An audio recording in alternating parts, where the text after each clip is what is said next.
আজকে হেনস্থা হচ্ছে, বিশেষ করে মুর্শিদাবাদবাসী। এই মুর্শিদাবাদবাসীকে হেনস্থা করার জন্য দায়ী হচ্ছে আবু তাহের খান আর মাননীয় মুখ্যমন্ত্রী।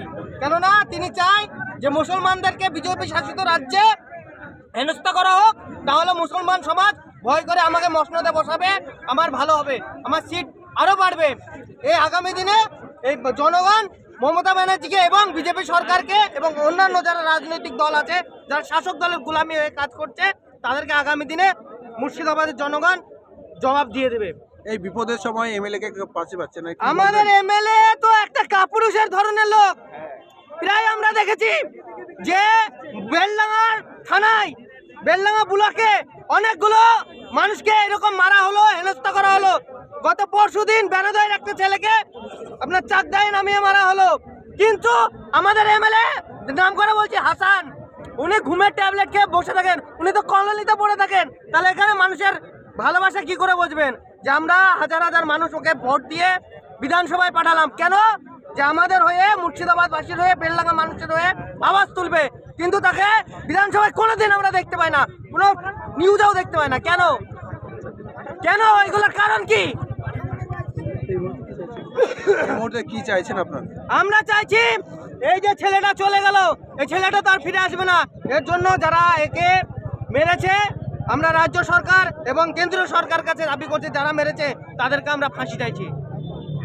আমাদের একটাই দাবি, তাদের অবিলম্বে ধরে বের করে তাদেরকে ফাঁসি ধরিতে ঝুলানো, এটাই আমাদের দায়ী।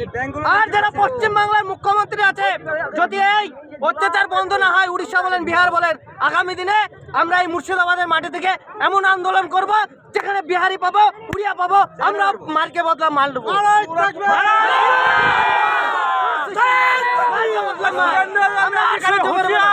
শুভেন্দু বলেন যাকে পাবো, যারা এই দেশ দ্রোহী কাজ করবে, যারা এই পশ্চিমবাংলাকে নিয়ে ঘৃণার রাজনীতি করবে, তাদেরকে যেখানে পাবো, সে এমএলএ হোক, এমপি হোক, কাউকে ছাড়াছাড়ি সিন নাই।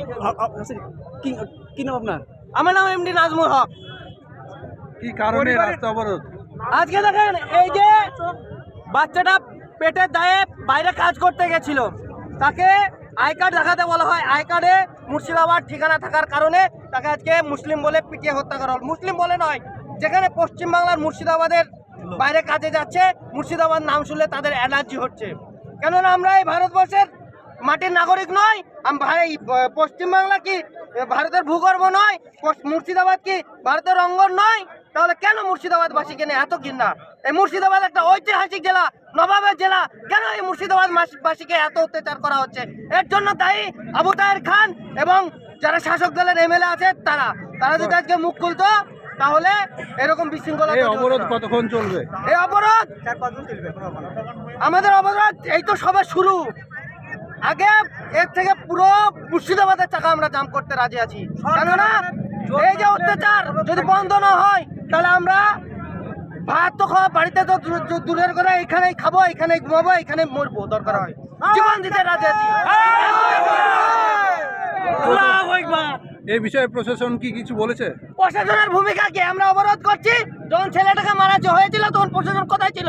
প্রশাসন আজকে বলছে অবরোধ তুলে নাও, তখন প্রশাসন কি করে? আজকে বেলডাঙ্গার বুকে দেখেন কতজনকে মারা হলো, প্রশাসন কি করছে? প্রশাসন বলতে পারছে না রাজ্য সরকারকে, যে মসজিদে বসেছে তাকে, যে মানুষের উপর অত্যাচার হচ্ছে কেন? আজকে প্রশাসন এসে ডায়লগ মারছে যে অবরোধ করে কি হবে? তৃণমূলের লোক কোথায় আজকে? তৃণমূলের লোক কেন?